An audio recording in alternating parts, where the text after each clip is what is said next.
महाराष्ट्राच्या महिला आणि बाल विकास मंत्री आदिती तटकरे या विकृत अशोक खरातचं प्रकरण समोर येऊन 10 दिवस झाले तरीही काही बोलायला तयार नाहीत. महिला सुरक्षितता, महिला सक्षमीकरण आणि बालकांचा विकास यासाठी त्यांच्याकडे हे कॅबिनेट मंत्रीपद आहे. सुनील तटकरे आणि रुपाली चाकणकर यांची जरी यामध्ये प्रकरणामध्ये नावं येत असली तरी आदिती तटकरेंच्या घरातलं हे खातं नाही. हे जनतेची कामं करण्यासाठी खातं आहे.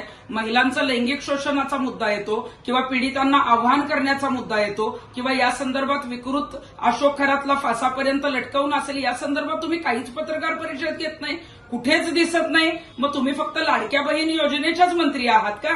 कारण या संदर्भामध्ये कुठल्या विकृत अशोक खरातच्या प्रकरणात तुम्ही पूर्णपणे अदृश्य आहात, गायब आहात.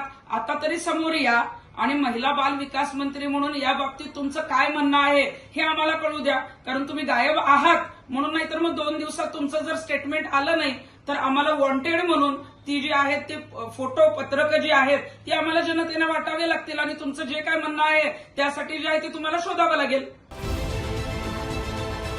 सकाळच्या सर्व सोशल मीडिया प्लॅटफॉर्मला लाईक, फॉलो आणि सबस्क्राईब करा.